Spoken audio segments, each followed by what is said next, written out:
Em especial, já gostaríamos de chamar aqui à frente para compor a mesa o ilustríssimo senhor Lídio Moisés da Cruz, presidente da Fundação Franklin Cascais.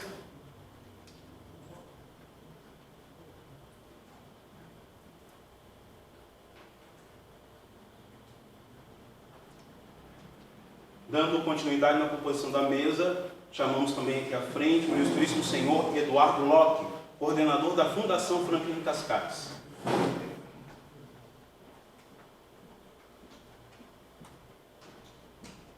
E para finalizar a composição da mesa, chamamos aqui à frente a ilustríssima senhora Carmen Evangelho, presidente do Conselho Municipal de Política e Cultura de Florianópolis. Representa a setorial de cultura popular. Não, representa o conselho. Eu sou da setorial, mas eu represento o conselho. Tá certo. Obrigado. Também a gente quer citar aqui o agradecimento do senhor Rodrigo, que ele fez toda a ponte entre a Fundação, né, e a Faculdade Sesusc para ceder esse espaço para fazer a oitiva. E agora, então, eu passo a palavra para o nosso presidente da Fundação Franklin Cascais, o senhor, o ilustríssimo senhor Lídio.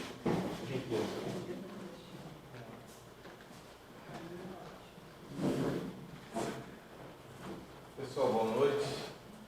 Hoje nós estamos no sistema aula, né? Estamos dentro de uma sala de aula.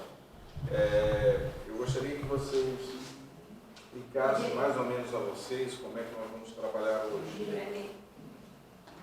As oitivas é uma determinação, posição legal, que é nada mais é que a fundação,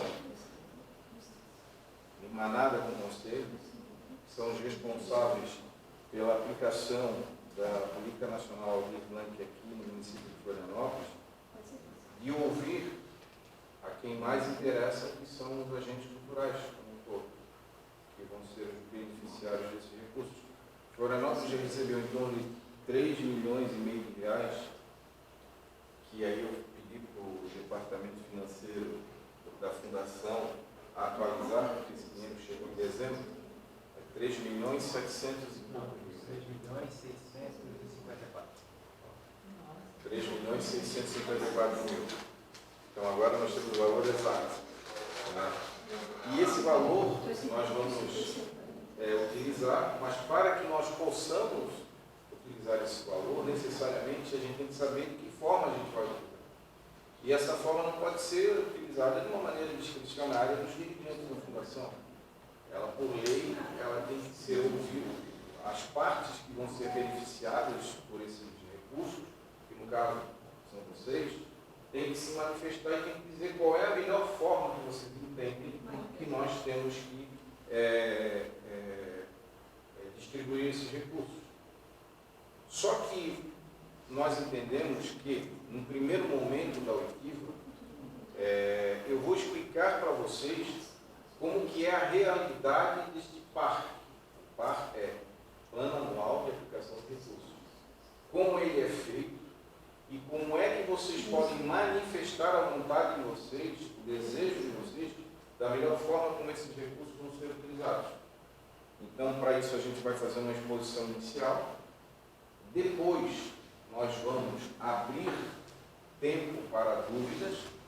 Então, cada um que tiver uma dúvida, já por favor escreva no papel e depois dar 2 minutos para que a pessoa possa ler o questionamento, a dúvida que tem, tá? Nós, dentro das nossas possibilidades, nós iremos responder. Sanadas todas as dúvidas, aí nós passamos para a parte final desse evento, que é efetivamente ouvir de vocês qual é a melhor forma da destinação dos recursos na opinião de vocês. Quem quiser falar oralmente vai poder falar, mas todos vocês têm um papel onde vocês vão anotar, vocês vão escrever a sua opinião, qual é a melhor forma de aplicação desses recursos. Tá?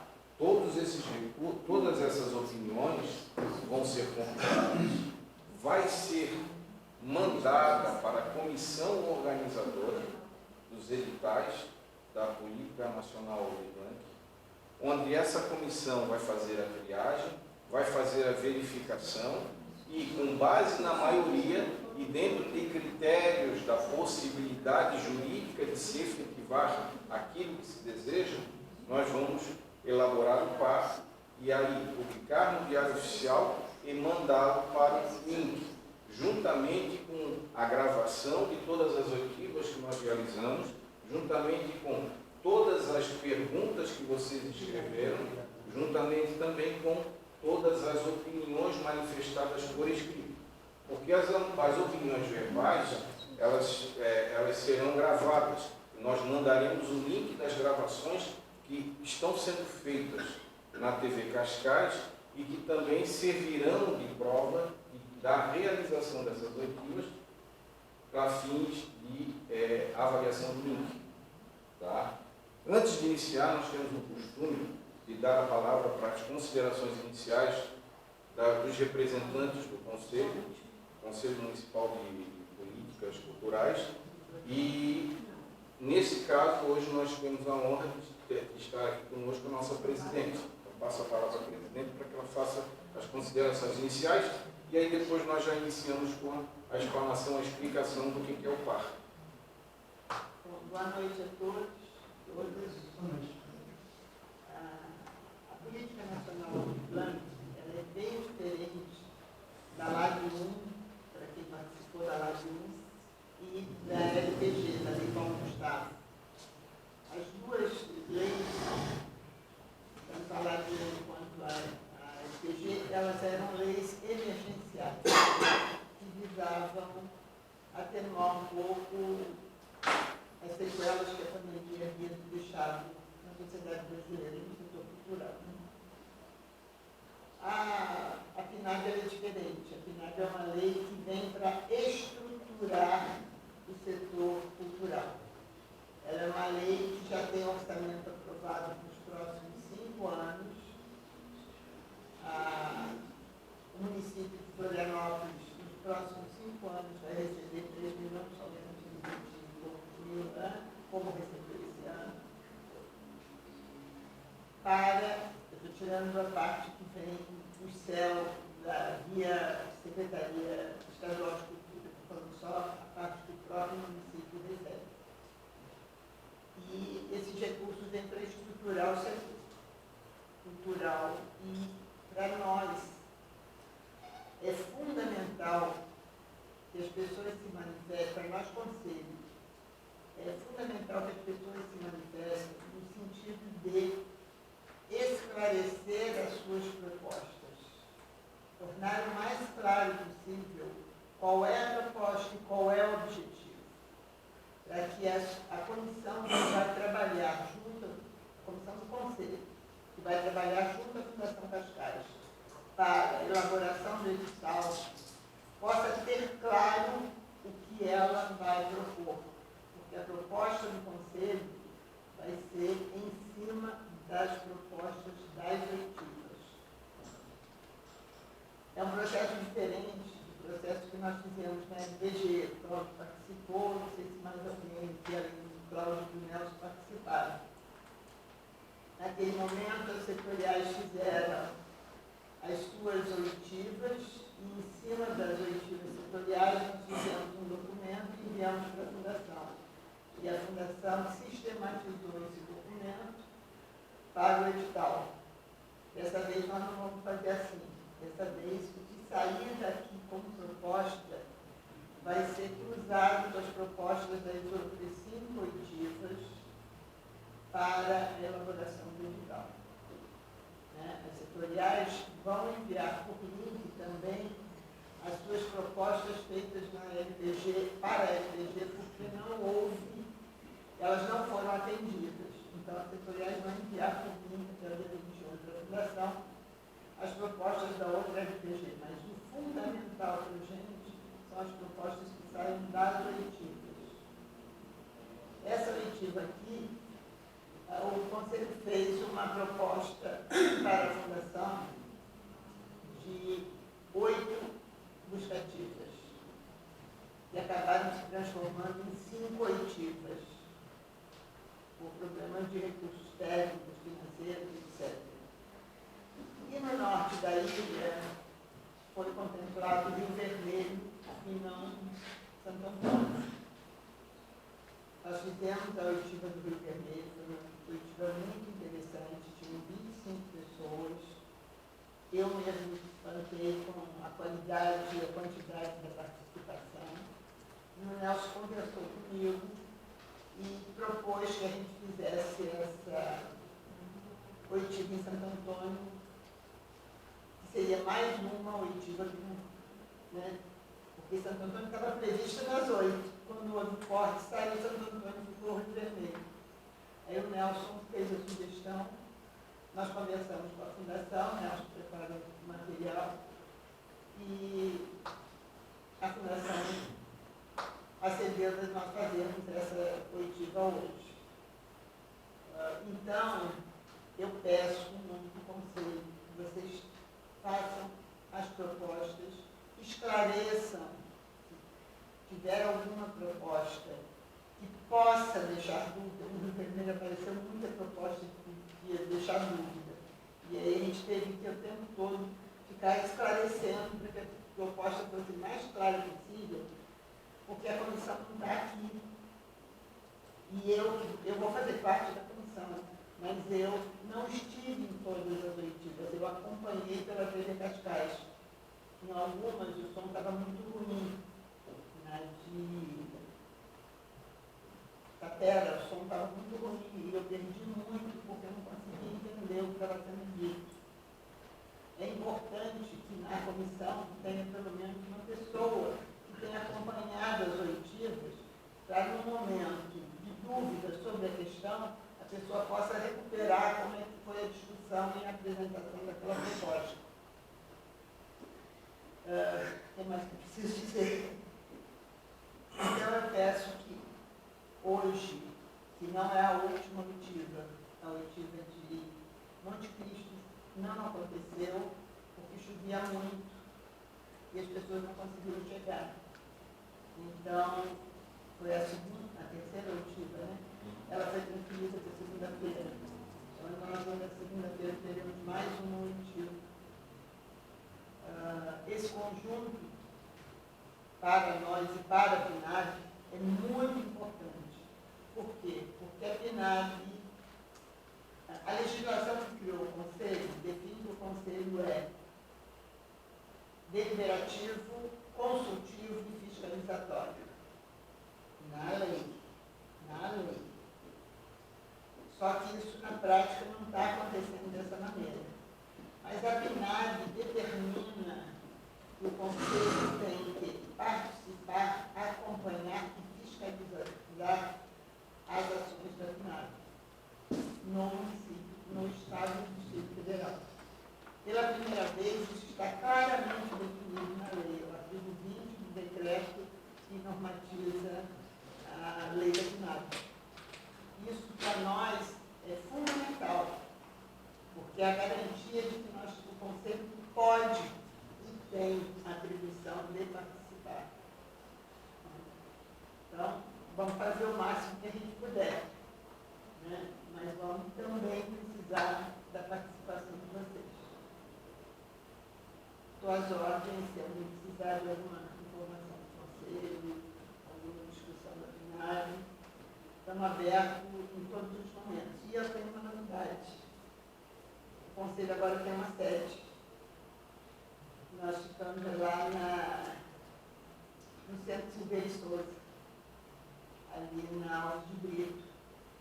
Eu não sei o número, mas eu acho que todo mundo conhece, é onde fica o ELA, né, a Escola Livre de Arte, e onde ficava também a Educação de Jovens, o EJA. E agora nós temos uma sala lá, depois de alguns anos avulsos, perdidos do espaço, agora nós temos uma sede lá que está à disposição, se alguém precisar de alguma coisa do Conselho, estão lá. Número 334. 334, então é Alves de Brito 334. Obrigada. Vamos começar então.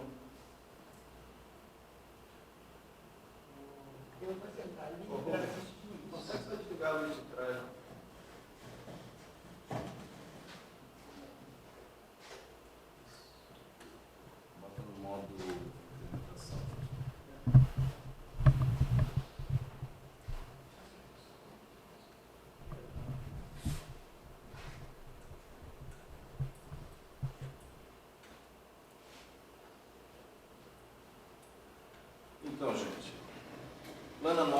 aplicação dos recursos, o PAR. O PAR é o detalhamento do plano de ação cadastrado pelo ente federativo na plataforma TransferGov, no momento da adesão à Política Nacional de Ranking e Fomento à Cultura, PNAC. A partir das metas e ações já definidas no plano de ação, os entes federativos devem detalhar as atividades, respectivos valores, resultados esperados, entre outras informações que nortearão a execução dos recursos, para o instrumento previsto na própria lei da PNAB, e deve ser publicado em Diário Oficial do ente federativo ou outro meio oficial de transparência pública. Coloca aquele gráficozinho nosso.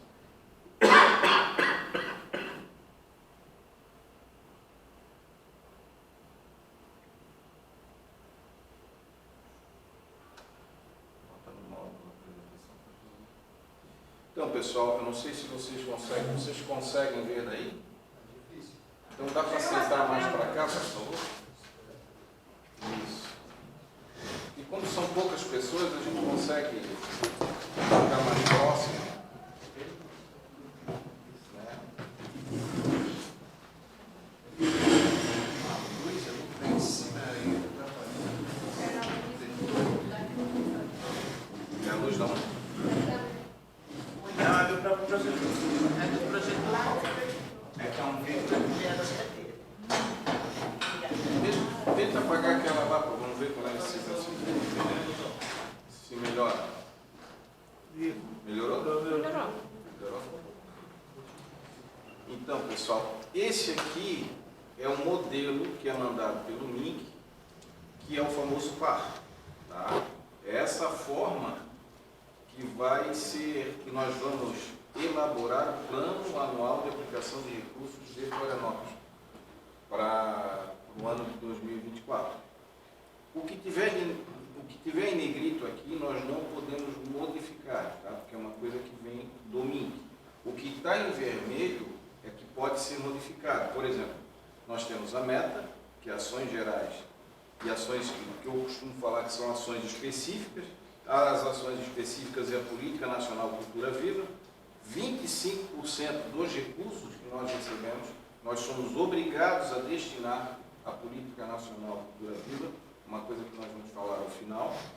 75% nós podemos destinar para as ações gerais. Essas ações gerais, elas podem ser fomento cultural, podem ser através de obras ou reformas e aquisição de bens culturais. Temos o custo operacional. O que é o custo operacional? O famoso custo operacional de 5%. É o dinheiro que nós destinamos, tá, para operacionalizar a aplicação da PNAB aqui em Florianópolis. Nós não contratamos uma empresa para tocar, fazer todo esse processo. E aí o que nós fizemos?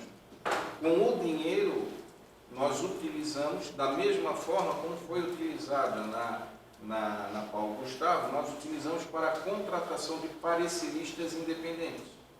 São pessoas que são pareceristas já com uma larga experiência em avaliação de projetos culturais ou premiações também, né, de vários cantos do país, que não mantém contato, porque como é um dinheiro que é destinado só para quem mora aqui em Florianópolis, então uma das obrigações, uma das vedações para a pessoa ser parecerista é que ela não tenha contato com ninguém aqui do município de Florianópolis, não seja amigo, não seja parente e tal. Então nós fazemos um edital de credenciamento de pareceristas independentes de fora do município de Florianópolis para avaliar os projetos das pessoas daqui. Tá? Então isso dá um custo. Esse custo é bancado com esses famosos 5%. Nós temos também subsídios e manutenção de espaços e organizações culturais, é isso? É isso. Então, como ação, o MINC nos dá 4 tipos de formas como nós podemos aplicar esse dinheiro. Cada ação, ela gera uma atividade. E é aí, efetivamente, que vocês entram. Qual é a atividade que nós vamos destinar esses recursos? Por exemplo, na ação Fomento Cultural, nós podemos, tudo isso é exemplo.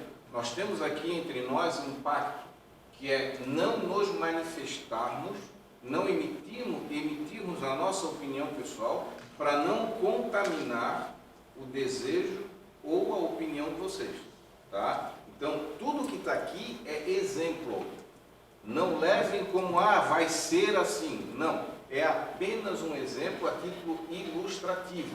Tá? Então, nós temos aqui, no caso de fomento cultural, os exemplos que são dados nós podemos realizar um festival de cultura popular, pode ser feita a publicação de edital de apoio a produções audiovisuais, pode ser feita uma publicação de edital de premiação de mestres da cultura popular.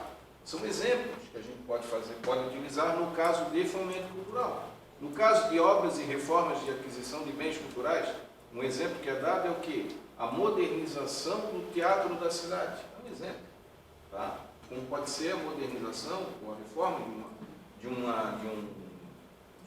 estabelecimento cultural que não precisa ser da cidade, pode ser particular, mas com caráter de fins filantrópicos, culturais. Nós podemos, aqui como eu já falei no custo operacional, nós temos como exemplo a contratação de membros da comissão, os famosos pareceristas, tá? Para a seleção dos editais de fomento, que é o ponto 1.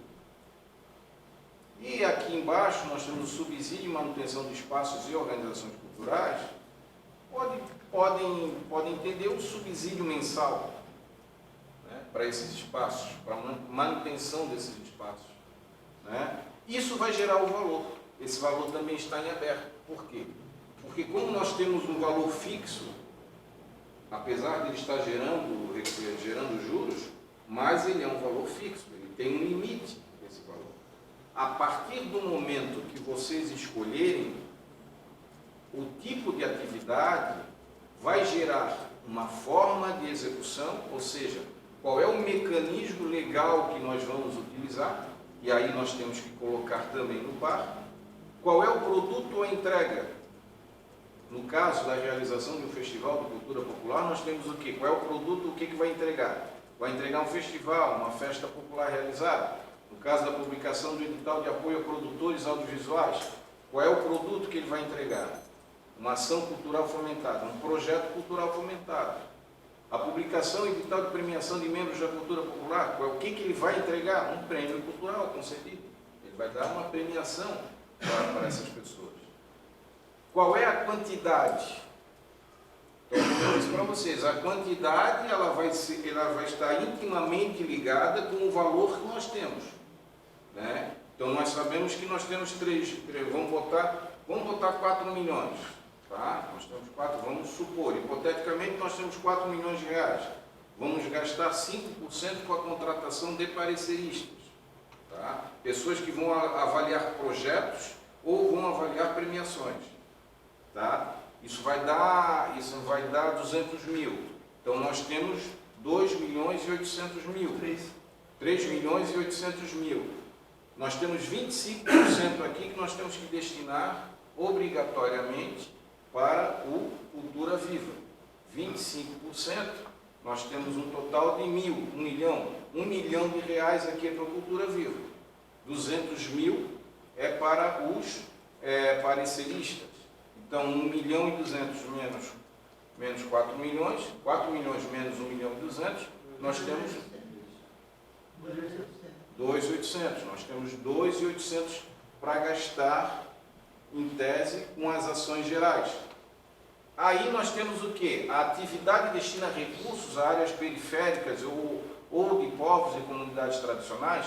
Por que a pergunta? Porque a lei também nos obriga que dentro deste bolo, seja lá ou seja cá, dentro do universo de 100%, ou seja, de 3 milhões e 800 mil, 20% nós temos que destinar para programas para atividades que destinam recursos a áreas periféricas ou de povos e comunidades tradicionais. Ou pode ser conjuntamente ou pode ser alternativamente. Também podem ser, vocês também podem opinar sobre isso. né? Se é conjuntamente ou se é alternativamente. 20% desses recursos, de 3.800.000, nós temos que gastar, no mínimo, nessas áreas, para esses fins. 2 milhões e 800. Não. Porque os 20% é em cima do total, tanto lá quanto cá. Ah, é verdade. Tá? Tanto lá quanto cá. Então eu estou tirando 200.000 dos pareceristas, sobra 3.800.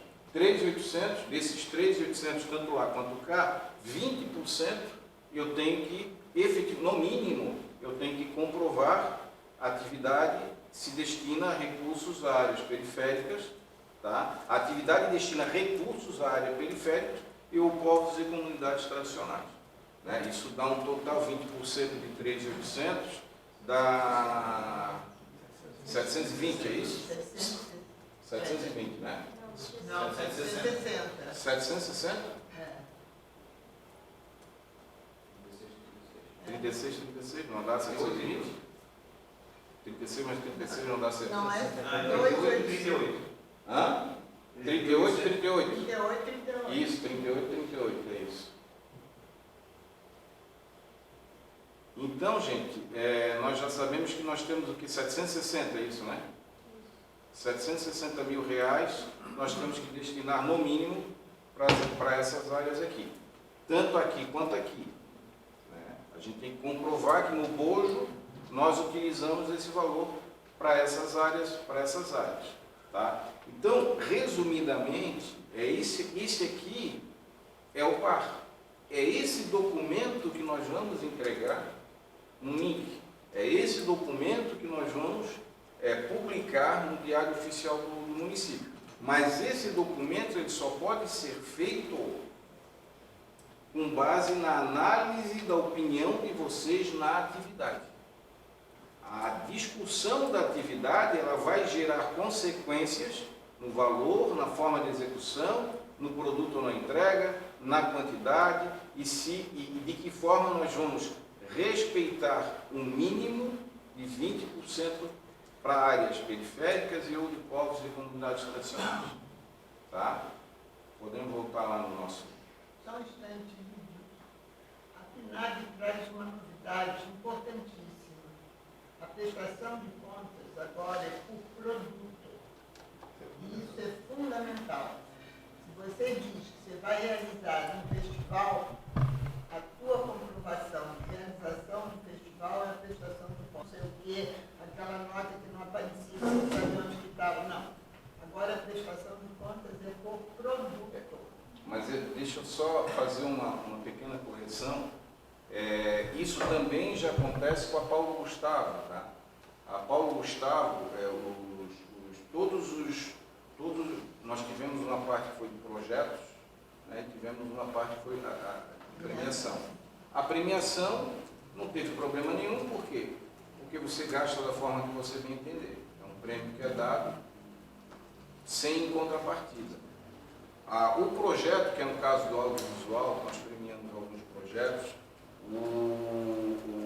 a análise já é feita pelo novo decreto de fomento, né, que regula tanto a INAB quanto também a Paulo Gustavo.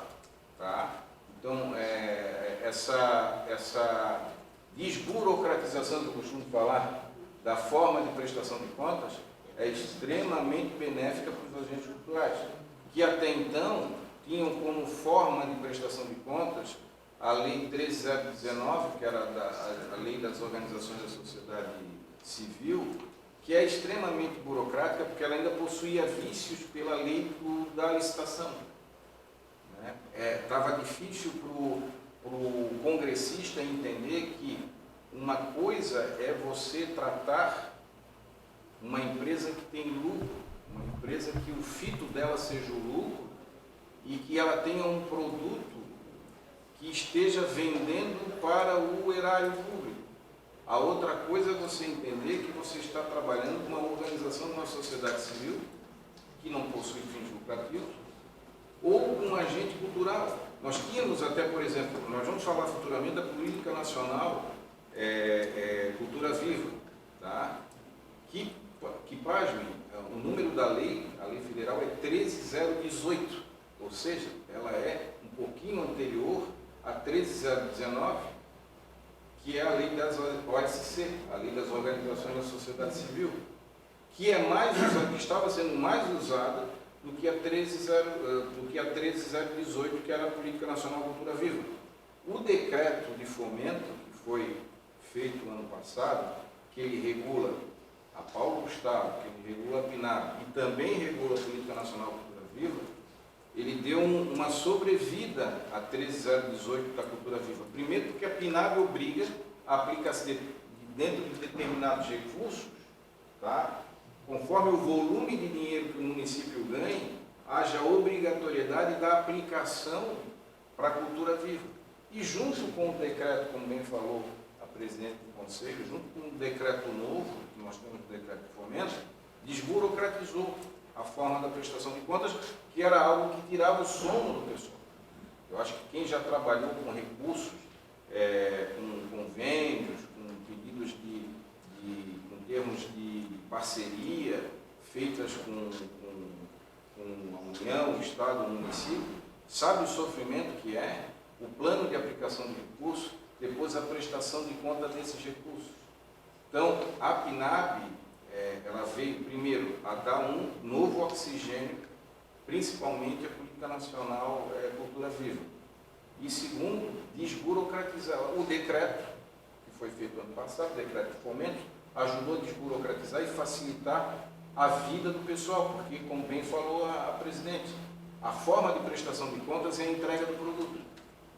Então, você recebe, se você faz um projeto, nós vamos cobrar, não vamos cobrar a nota fiscal da compra do parafuso que você viu para botar na caixinha que você disse que vai fazer, por exemplo, boi de mamão, a quantidade de prego ou o compensado que eu utilizei para fazer o boi, não sei o quê. Não vai ter isso. O que eu vou cobrar? Eu vou cobrar a apresentação do boi de mamão.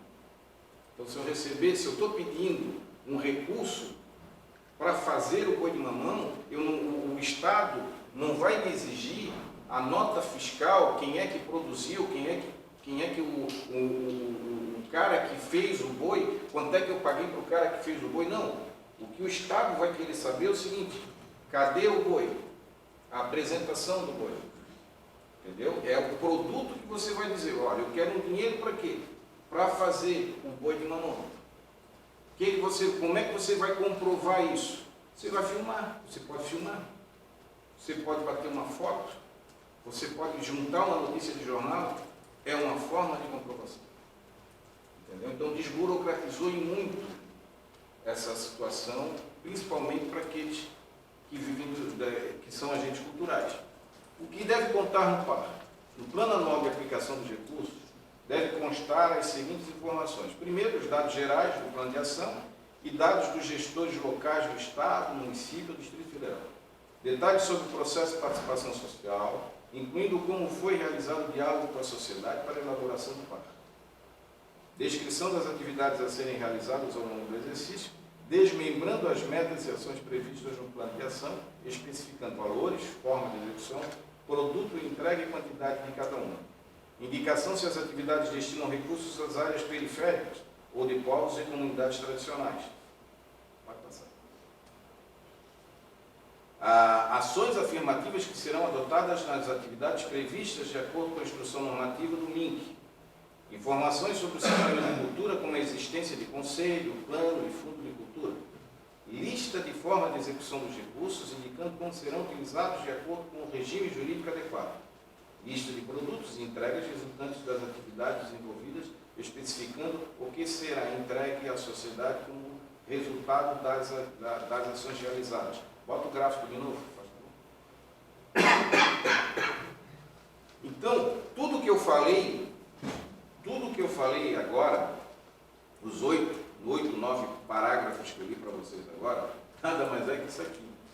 Aquela conversa que nós tivemos inicialmente. Então, eu primeiro mostrei o plano, mostrei para vocês, e depois eu li teoricamente o que diz. Então é isso. Estamos aqui com a meta, as ações gerais e as ações específicas que eu falo, que é a Política Nacional de Cultura Viva.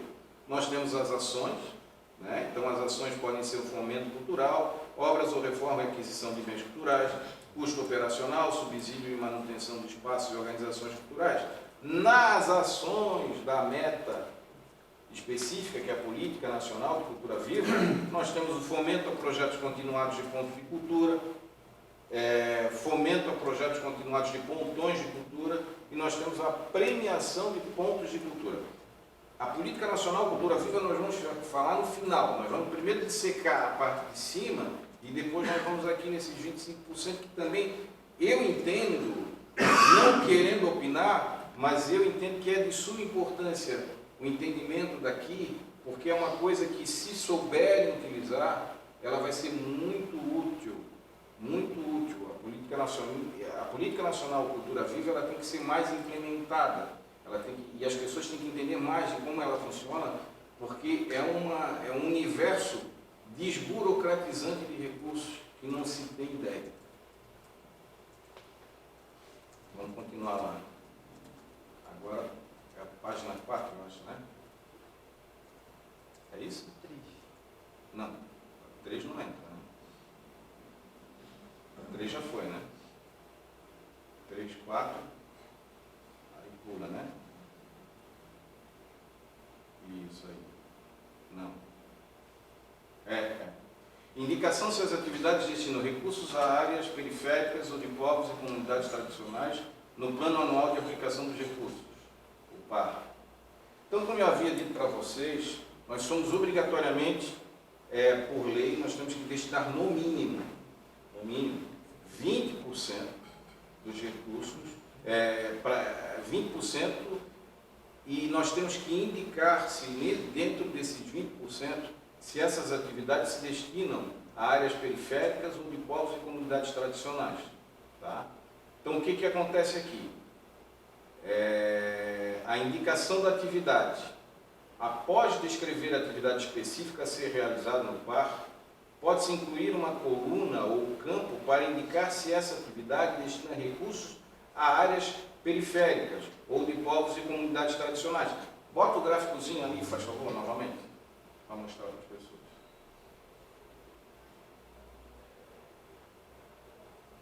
Então, é aquela coluna ali. A atividade destina recursos a áreas periféricas e ou de povos, comunidades tradicionais, aí vai lá, sim, não, sim, não, sim, não, sim, sim, sim. Então, é essa coluna aqui que vai dizer.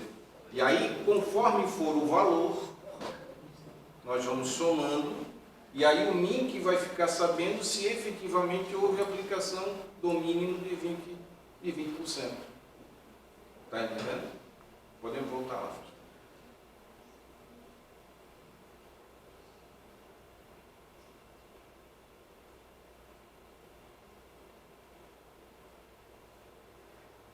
O percentual de destinação, especificar o percentual dos recursos que será destinado para essas áreas. Tá? Por exemplo, se a legislação determina que pelo menos 20% dos recursos devem ser destinados a essas áreas, certifique-se de indicar esse percentual. Tá? Então lá nós vamos botar também, temos que botar o percentual. A utilização dos recursos. Indique se a atividade destinará uma parte dos recursos para as áreas periféricas, urbanas e rurais, bem como para as áreas de povos e comunidades tradicionais, conforme previsto na legislação. Justificativa. Se houver uma justificativa específica para a destinação dos recursos para áreas periféricas ou de povos e comunidades tradicionais, é importante incluí-la para garantir a transparência e prestação de contas. Pode passar. Ações... Opa! Não, ações afirmativas. Ações afirmativas no PAR. Políticas de cotas ou reservas de vagas. Nós também temos, por lei, nós temos obrigação de fazer ações afirmativas em todos. Em tudo que vocês escolherem, a forma de destinação dos recursos, de que forma vai ser, se vão ser editais de projetos, se vão ser editais de premiação, tudo isso, mesmo assim, ela tem que levar em consideração as ações afirmativas. Tá? Quais são os tipos de ações afirmativas que a lei nos dá como parâmetro? Tá? Não são números que a gente chama números clausos, números fechados. Não, é apenas a título exemplificativo. Então nós temos políticas de cotas ou reserva de vagas para determinados grupos, porcentagem específica de vagas ou comunidades, garantir maior inclusão e diversidade. Temos a bonificações ou critérios diferenciados de pontuação, que é o estabelecimento de critérios de pontuação diferenciados em editais, considerando aspectos como diversidade, inclusão e representatividade.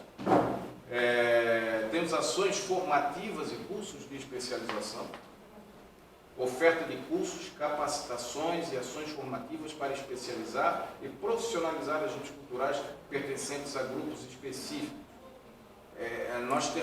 O que mais se viu aqui, a título exemplificativo, né, informativo, eu diria, das oitivas que a gente está colhendo, o que a gente vê é uma manifestação de muitas pessoas, no sentido de que se devesse destinar parte desses recursos para credenciamento de profissionais para ensinar a fazer projetos. Entendeu? Então, nada mais é que ações formativas e cursos de especialização, que é oferta de cursos, capacitações e ações formativas para especializar e profissionalizar agentes culturais pertencentes a grupos específicos. Nesse caso aqui, o que nós faríamos?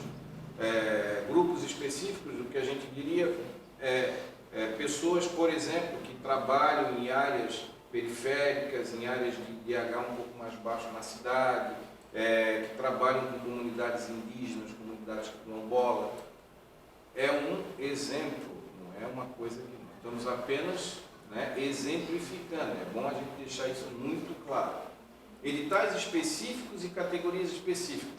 Criação de editais específicos e categorias direcionadas para grupos ou comunidades tradicionais, garantindo oportunidades de participação e acesso aos recursos. Vou dar um outro exemplo aqui que aconteceu ontem. Nós tivemos uma representante da comunidade indígena que explanou a necessidade que se fizesse um edital exclusivamente para eles. Ela deu a opinião dela. E vai ao encontro desses editais específicos e categorias específicas que estão dentro de ações afirmativas. Tá? Políticas de acessibilidade. Implementar políticas de acessibilidade, incluindo medidas para garantir o acesso de pessoas com deficiência a atividades culturais e espaços culturais. Procedimentos simplificados de inscrição. Facilitar os procedimentos de inscrição em editais e processos seletivos, tornando mais acessível a participação de grupos diferentes. Por que eu disse que o que está previsto em lei, na lei da PNAB, são apenas títulos exemplificativos, não taxativos? Exatamente por causa desse último aqui, que diz o quê? Outras modalidades de ações afirmativas, que é adotar outras medidas que visem promover a igualdade de oportunidades, a diversidade e inclusão nas atividades culturais e artísticas. Então, além desses previstos em lei, ainda a lei mesmo, ela prevê a oportunidade e outras medidas afirmativas que possam ser utilizadas, tudo dependendo do quê? Da opinião de vocês. Então, deixa para vocês escolherem isso. Temos agora o sistema de cultura em Florianópolis. Florianópolis tem um sistema de cultura. Apesar de haver muitas divergências a respeito disso, mas do ponto de vista legal, e aí a minha formação é de advogado, eu sempre brinco, eu digo que eu estou presidente da fundação, mas eu sou advogado, então eu me atenho à lei. Quer dizer, se a lei não foi revogada, se eu entro no site da Câmara, faço uma pesquisa, legislação em vigor, e essas leis aparecem, eu sou obrigado a presumir que elas estão em vigor. Então, se elas estão em vigor, nós possuímos, com base nas informações dos critérios de avaliação do MINC, nós possuímos o sistema de cultura em Florianópolis. Por quê? Porque nós temos o Conselho de Políticas Culturais. Esse Conselho de Políticas Culturais, ele se iniciou, a criação dele foi através da Lei 2639 de 87, que criou o Conselho Municipal de Cultura de Florianópolis, e a Lei 7974 de setembro de 2009 alterou a nomenclatura. Alterou do Conselho Municipal de Cultura para Conselho Municipal de Políticas Culturais de Florianópolis. Nós temos o Fundo de Cultura, por quê? Porque nós temos uma lei, a Lei 8.478 de 2010, criou o Fundo Municipal de Cultura de Florianópolis. E nós temos o Plano Municipal de Cultura, que foi a Lei 9845 de 2015, que aprovou o Plano Municipal de Cultura de Florianópolis. Numa pesquisa, pesquisando no site da Câmara, legislação em vigor, todas elas aparecem, todas elas estão em vigor. Então nós possuímos, do ponto de vista legal, né, e para mim é o que interessa nesse momento, do ponto de vista legal, para cumprir as determinações do MINC, para se fazer jus aos recursos, ao recebimento dos recursos, nós possuímos as três leis, né? Nós temos um conselho, nós temos um fundo e nós temos o plano. Agora nós chegamos na Cultura Viva, Programa Cultura Viva no Parque. Então nós temos a indicação da meta e ação, indicação clara da meta e ação relacionadas ao Programa Cultura Viva, detalhamento das atividades, a descrição das atividades específicas que serão realizadas no âmbito do Programa Cultura Viva e a destinação. 25% dos recursos, pelo menos, no mínimo, tá? Isso não é um número fechado, então exige um número mínimo, que é 25%, dos recursos disponíveis no PAR para atividades relacionadas ao Programa Cultura Viva. O que é o programa? O Programa Cultura? Quando a gente fala em Programa Cultura Viva, a gente fala em pontos e pontões de cultura. Bota o mapinha da diferença de um para o outro, por favor.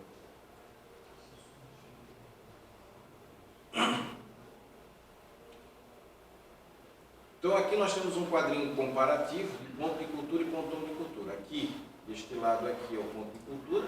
O que é um ponto de cultura? É uma instituição privada, sem fins lucrativos, que possui CNPJ. Ou um grupo cultural, os famosos coletivos, que não possuem CNPJ. A finalidade é única e exclusivamente cultural. A atividade que desenvolve são ações culturais nas comunidades locais e regionais. Tá? O que é um pontão de cultura? É uma instituição privada sem fins lucrativos, ou seja, com CNPJ. Um coletivo cultural jamais poderá ser considerado um pontão de cultura. A finalidade do pontão de cultura, ela não é só cultural, ela é também educacional. E as atividades que ela desenvolve são ações culturais para pontos de cultura e ações em rede com pontos de cultura e governos locais. Aqui em Florianópolis, nós identificamos até o momento, até a semana passada, nós identificamos 20 pontos de cultura, 27 pontos de cultura em Florianópolis. Tá? E isso com base nas informações prestadas pelo MINC. E aí nós pegamos o endereço desses 27 pontos de cultura e nós, através de 2 funcionários da Fundação, nós preparamos um convite e levamos para cada endereço cadastrado no MINC para convidar esses pontos de cultura para participar das atividades. Tá? Teve pontos de cultura que o representante não se encontrava no local no momento que a gente encontrou, no momento que a gente foi, né, até lá, e teve também outros locais que as informações diziam não existia esse ponto de cultura ali. Mas foram poucos, não foram muitos. Tá? Mas a Fundação, ela fez isso. Fomos em loco lá e batemos foto dos locais, dos endereços onde estavam descritos no link, tá? Exatamente também para que é uma forma de comprovação de que nós efetivamos uma certa busca ativa dos pontos de cultura. Pontões de cultura nós não encontramos com sede em Florianópolis, mas as informações que nós tivemos da presidente do Conselho é que nós temos uma com sede em Lages, é isso? Que cuida de toda Santa Catarina. Tá? Como é que chama, né, o estudo de lá? Ainda não, tá. Posso falar depois? Sim, claro, depois o senhor vai falar. Então, para nós, assim, é importante por quê? Porque o ponto de cultura, que está então intimamente ligado com o Programa Nacional Cultura Viva, é aqui, para nós é isso aqui. É o Grupo Cultural sem CNPJ, que é os famosos coletivos. Tá? Por quê? Porque isso desburocratizou, isso fez com que os recursos pudessem chegar mais fáceis, principalmente na ponta, naquele que não tem organização, que não tem uma organização administrativa, porque ele trabalha diretamente aqui, ó, com comunidades locais. Muitos aqui trabalham com comunidades carentes, fazendo trabalho cultural quase que franciscano, né? Então tem essa oportunidade agora de receber recursos para ajudar na manutenção do seu projeto cultural, principalmente nessas áreas aqui, fazendo uma certa democracia da cultura, no nosso caso, no nosso município. Tá? Vamos para o quadrinho agora? Já vou dizendo que nós estamos terminando, porque eu sei que essa parte é extremamente cansativa. Isso aqui. A forma de execução do programa Cultura Viva, nós temos o chamamento público, execução de editais e chamamentos públicos para fomentos a projetos continuados de pontos de cultura, pontões de cultura, entre outros. Premiação de pontos de cultura, concessão de prêmios e reconhecimento a pontos de cultura que se destacam em suas ações afirmativas, adoção de medidas como políticas de cotas, bonificações e ações formativas para promover a inclusão e diversidade no programa Cultura Viva. Tu dá para voltar para as ações afirmativas, que eu esqueci de dizer uma coisa. A título de exemplificação e até de informação para vocês, é o mesmo. É só voltar.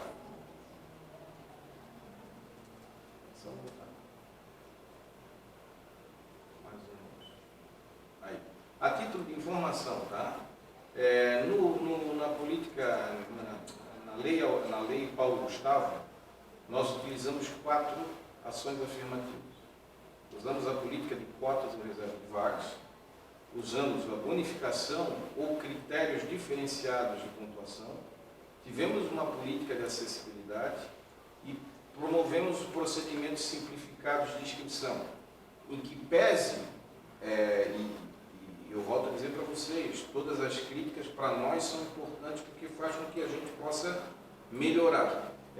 Houve muita, no caso das inscrições da Paulo Gustavo, houve muitas críticas pela dificuldade que as pessoas tiveram em acessar o programa que por lei nos obrigava a utilizar, né, porque havia um contrato junto com a prefeitura. Essa empresa que prestava esse serviço não irá prestar na PNAD, porque a prefeitura já fechou com uma outra empresa e é uma outra empresa que vai operacionalizar isso. Mas, para facilitar as inscrições, na sede da Fundação, nós tínhamos 2 profissionais em todo o horário de expediente para quem tivesse qualquer tipo de dificuldade, iria à sede e seria feito a inscrição por um funcionário da Fundação. Então, nós tínhamos 2 funcionários da Fundação ali em horário comercial, né, em horário de atividade, exclusivamente para fazer as inscrições de quem possuía qualquer tipo de dificuldade. Então, nós entendemos... Com acessibilidade também com intérprete de livros? Isso, nós tínhamos lá também. Então, política de acessibilidade nós efetuamos, como eu já havia dito para vocês. Foram essas 4 ações afirmativas que nós utilizamos na Paulo Gustavo. Então, gente, eu creio que esse foi um resumo. Só volta ali no gráfico ali do plano. Eu brinco, eu digo que esse é um pequeno, grande resumo que a gente dá, para que vocês tenham uma noção mais ou menos, porque existia muitas formulações, muitos conceitos assim meio envesados do que era esse famoso PAR, o que era o plano, que parecia que dava uma discricionariedade para a fundação fazer o que viesse na veneta e tal, e não, o plano é isso aqui é o plano, isso aqui efetivamente é o que nós vamos mandar para o MINC. O MINC não deixa a gente mandar um documento diferente. Esse documento ele tem que ser preenchido. Para que esse documento seja todo preenchido, é importantíssimo a gente saber o quê? A opinião de vocês na forma na atividade. É vocês é que vão decidir. E aí, com base na decisão de vocês, vai gerar uma série de consequências administrativas que aí fica a cargo da comissão que vai elaborar o par. E, consequentemente, os editais. Entendeu? Porque o par, ele vai dar o quê? A noção de como nós vamos fazer os editais. Tá? Os editais com base o quê? Com base nas atividades escolhidas por vocês. Então é um processo aberto, um processo democrático, um processo transparente, onde não existe a ingerência do poder público. Nós temos, claro, é aquela história, esses recursos aqui geram uma responsabilidade. Uma responsabilidade para vocês? Não. A responsabilidade é do CPF do presidente da fundação. Então é óbvio que a forma, os critérios de como nós vamos operacionalizar isso, a parte final, quem decide é o presidente, porque o presidente responde por isso. É o CPF do presidente que responde por isso. Então, a forma de execução, ela é o quê? Ela é atrelada a uma lei. Então, por isso que eu brinco com o pessoal, eu costumo dizer, eu acho que o nosso grande erro na Paulo Gustavo foi o não deixar claro uma coisa. Podemos até convencionar determinadas coisas, podemos.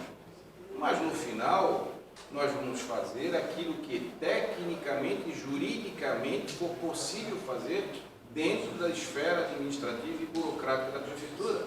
Porque não adianta a gente escolher uma coisa e quando chegar numa secretaria que tem a função de determinar determinadas coisas, dizer o seguinte, olha, do ponto de vista da execução é impossível, não há tempo, não vai ter tempo, não vai ter estrutura para fazer tal coisa. A gente é obrigado a mudar. E o nosso erro foi que a gente não deixou isso claro no começo. E nós não vamos errar mais, nós já estamos dizendo isso agora. Nós vamos sempre levar em consideração a manifestação de vontade de vocês, mas essa manifestação de vontade ela tem que ser atrelada às condições processuais, jurídicas e materiais de efetivamente exercer. Se isso não puder ser feito, ele vai ser adaptado, mas por óbvio, levando como norte a vontade de vocês. Tá? Vou dar um exemplo aqui. No Rio Vermelho, não sei se foi Rio Vermelho ou foi na Lagoa, uma senhora disse o seguinte, olha, eu gostaria que esse dinheiro fosse utilizado para a construção de conchas acústicas em todos os bairros de Florianópolis. Seria ótimo. Foi na Lagoa? Seria ótimo, mas do ponto de vista da aplicação é impossível. Entendeu? É impossível, nós não temos como. Se todo mundo decidiu. Olhamos aqui nas manifestações, a maioria decidiu nesse sentido. Tudo bem, o que a gente pode fazer para alcançar a vontade da maioria sem que a gente possa infringir qualquer determinação legal ou burocrática interna da prefeitura? A gente vai ter que se adequar. Tá? Então é isso que eu estou dizendo para vocês. O ponto norte é a vontade expressa de vocês, seja oralmente ou seja por escrito. Mas tudo vai depender também da capacidade burocrática, da capacidade financeira administrativa de ser feito. Tá? Gente, com isso eu encerro a explanação e aí abrimos para a segunda etapa, que é a etapa de dúvidas. Quem tiver dúvida, por favor, levanta a mão e aí nós vamos responder. Sempre lembrando que nós pedimos para que todos já escrevessem, para ser uma coisa mais fácil e objetiva, porque nós vamos dar 2 minutos para as perguntas, para cada um formular sua pergunta durante 2 minutos. Então, o interessante é que já tenha, quem tivesse dúvida já tenha escrito, tá bom?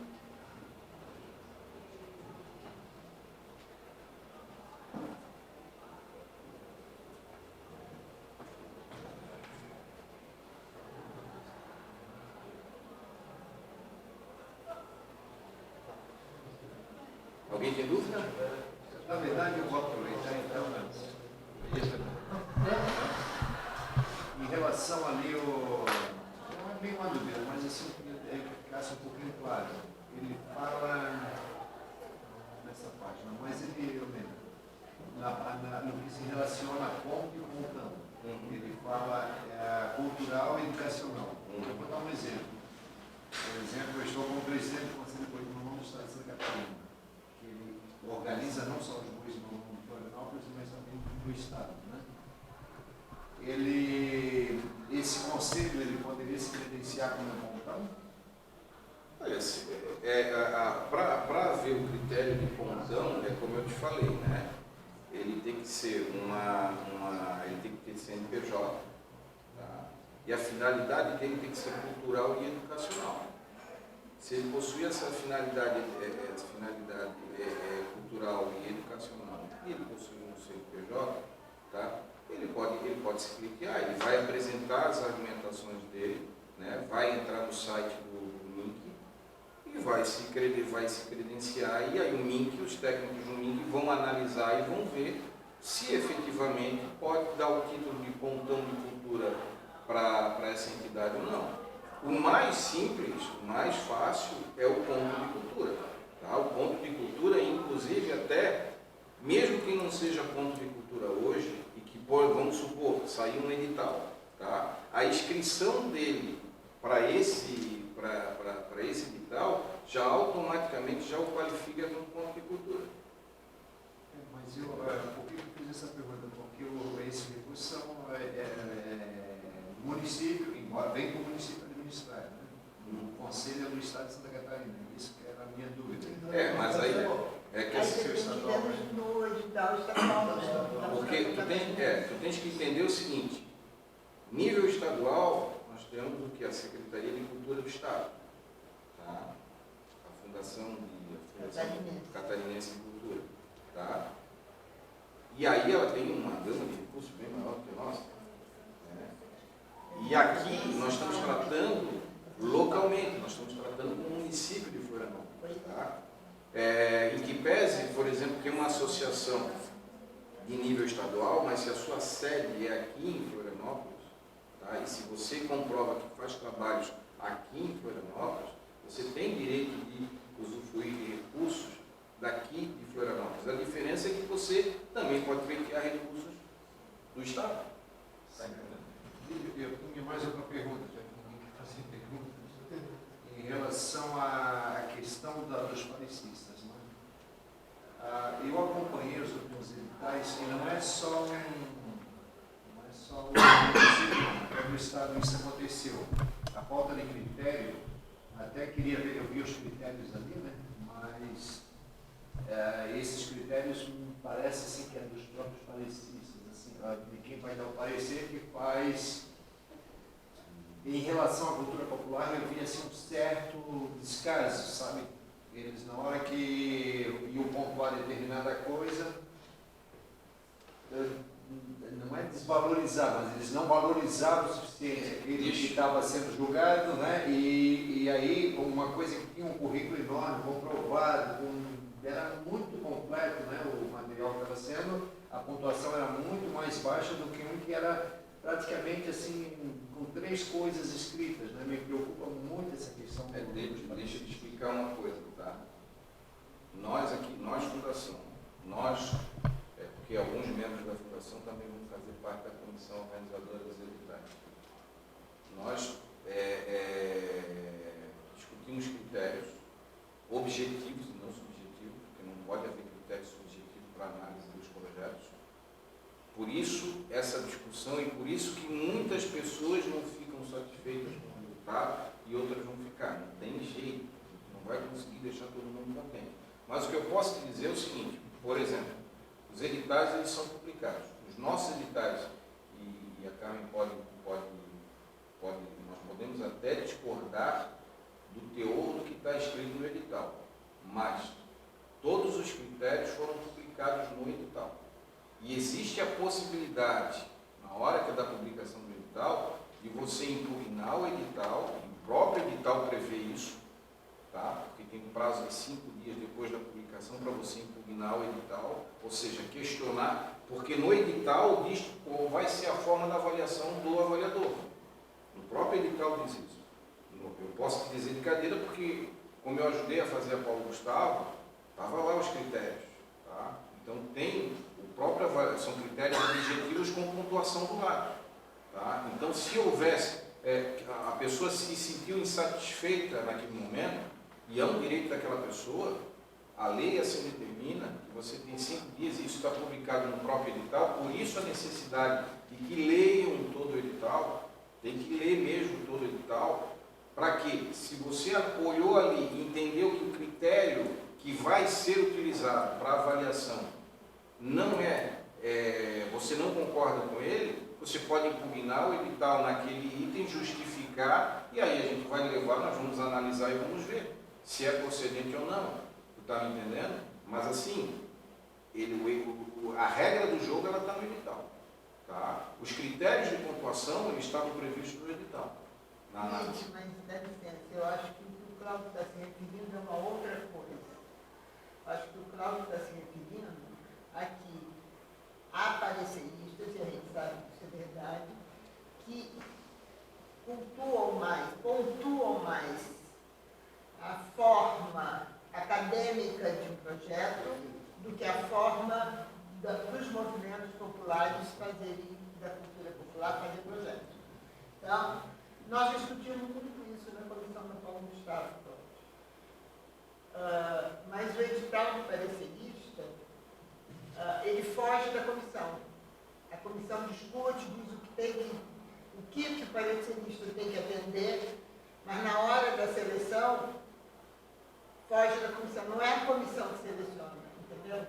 Então, o cuidado de uma entrevista com esses pareceristas, para ver o que ele pensa disso, porque a maioria está quadradinha para os projetos acadêmicos. Não pensa nos projetos da cultura popular.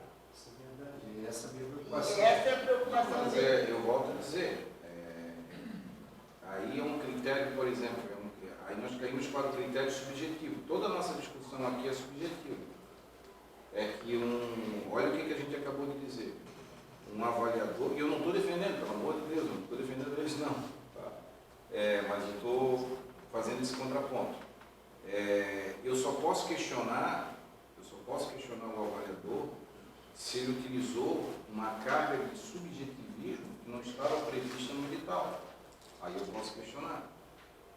Se o avaliador justificou a sua nota e avaliou dentro de critérios objetivos, que é o que manda a lei. A lei manda critérios objetivos, a lei não manda avaliar subjetivamente. Tá? Se ele avaliou, eu não queria nem ter essa discussão agora nesse momento. Tá? A gente pode até voltar a ter essa discussão dentro do âmbito da comissão, tu colocar como uma crítica ou uma opinião, olha, eu gostaria que a seleção dos avaliadores levasse em conta determinados critérios A, B, C, D, E. Isso tu pode botar. Nós vamos levar para a comissão, a gente vai analisar, discutir e, de repente, levar como regra ou não. Eu não posso discutir, eu não gostaria de discutir isso agora, porque a gente está caindo numa carga, querendo ou não, subjetiva, porque nós estamos, olha, são critérios, a forma de critério do avaliador. Eu acho que o avaliador avaliou de uma forma X ou de uma forma Y. Tem uma diferença grande aí. A diferença é que, normalmente, a maioria dos editais considera a forma acadêmica da elaboração do projeto. A inovação de não considerar acadêmica vem pela primeira vez com a LAB1, depois com a LPG. Mas isso não foi ainda assimilado na sociedade brasileira. Tanto é que a maioria das pessoas, dos agentes culturais, tem medo quando escuta a palavra projeto, se fosse um bicho de 7 cabeças. Nós não estamos falando de um projeto acadêmico, nós estamos falando de projetos culturais que vão atender à sociedade. É outra forma de elaboração. Mas eu pediria, até com todo respeito à presidente, é uma opinião da presidente, a qual eu respeito, mas é uma opinião. Se a gente começar a discutir opiniões aqui, a gente vai desviar do nosso objetivo principal aqui, que é o quê? tirar a elucidação das dúvidas a respeito do parto, da forma como nós vamos fazer o parto e principalmente tirar dúvidas de vocês para que vocês possam escolher a atividade que vai ser utilizada para que nós possamos distribuir esses recursos. Eu sei que esse tipo de discussão é uma discussão extremamente útil, mas para esse momento agora, porque nós estamos aí emitindo opiniões pessoais, que era uma coisa que eu não queria que ocorresse, está entendendo? Porque eu quero que vocês fiquem livres para vocês opinarem da melhor forma possível para vocês. Mas assim, só para fechar, então, não é pessoal, a opinião até mesmo... Não, a tua opinião pode ser pessoal, Porque eu a represento... nossa que não pode ser pessoal. O governo não pode ser pessoal, o conselho pode. Não. Nós temos sociedade civil. O conselho como, vai me desculpar, mas o conselho como co-partícipe na organização, ela não pode dar opinião pessoal. Ela tem que ser imparcial. Se ela der opinião pessoal, complica. O conselho que não está envolvido na organização, ele pode dar a opinião dele, porque ele vai dar como conselheiro, ele vai dar como representante setorial. Agora, quem vai participar do edital tem que ser imparcial. Mas ela representa a setorial da cultura popular, tá? Ela está expressando uma opinião que não é só dela. Mas só que não, desculpa, mas ela está como presidente do conselho. Ela está como presidente do conselho. Ela deixou muito claro aqui, principalmente quando ela foi anunciada aqui. Não, estou aqui como presidente do conselho, não como setorial. Bom, mas assim, eu só levantei isso porque eu vejo muita gente reclamar, principalmente do setor de boi de mamão e até do Estado, porque isso aconteceu ali no Santa Catarina, que eles foram assim, literalmente discriminados, né, em relação a isso. Então é uma coisa que realmente eu acho muito pertinente e que a gente deveria se preocupar um pouquinho. Né? Mas eu vou dizer para ti uma coisa, e a Carmen está aqui que não vai me deixar mentir. Uma das maiores críticas que nós recebemos aqui foi que o edital da Paulo Gustavo beneficiou excessivamente as culturas populares. Foi uma das maiores críticas, e é uma das críticas que nós estamos recebendo, vocês não têm ideia do quanto. Tá? Então, quando você me diz que as culturas populares se sentiram também prejudicadas, eu vou para minha casa com a consciência tranquila. Significa o seguinte: se eu não agradei ninguém, eu agradei todo mundo. Entendeu? Se eu não agradei ninguém, eu agradei todo mundo. O meu objetivo era o quê? Deixar ou todo mundo contente ou todo mundo descontente. Se o pessoal que diz, criticou tanto, e a Carmen sabe disso, criticou tanto o edital, tá? Dizendo que nós só beneficiamos ou beneficiamos quase todas as premiações para a cultura popular, e agora eu estou tendo esse discurso aqui, eu estou tranquilo. Está entendendo? O meu objetivo foi alcançado. Pode... Não, sobre dúvidas, eu não tenho dúvida, tem já proposta. Pode levar para isso? Tá, então vamos fazer o seguinte, só vou perguntar se está todo mundo, se tem alguma dúvida, e aí nós vamos abrir para a última parte, que é o oferecimento de propostas. Alguém tem mais alguém com dúvida aqui? Não? Alguém se inscreveu para a proposta? Nós temos um inscrito. Tá, quem é? É o Igor. Eu posso falar daqui? Pode.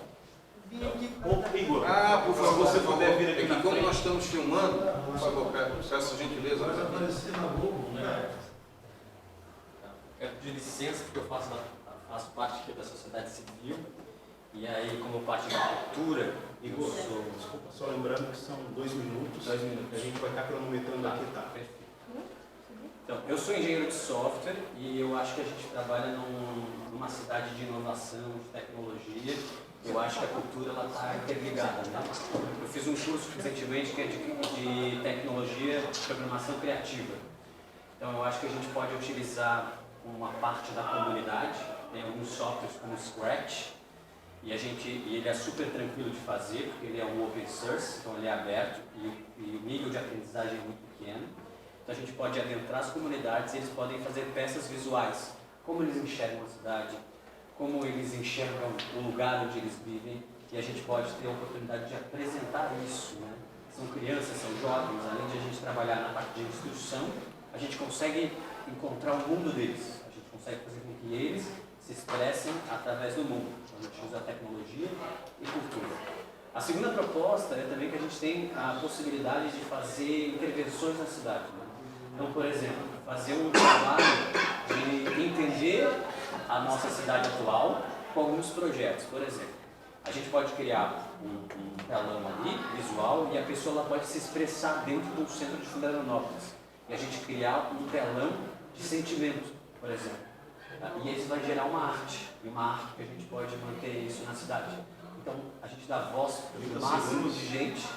Essa é uma outra proposta que a gente tem. E a gente passa um telão de expressão. Que a gente consiga ver se boa parte da população, nesse telão, tem mais emoções positivas em relação à cidade ou tem mais posição negativa. Então, a minha ideia é que a gente una inovação, né, tecnologia e cultura e dar o máximo de voz para as pessoas possíveis. Então, essa é uma sugestão que eu dou aqui, mais voltada para a área de tecnologia. Obrigado.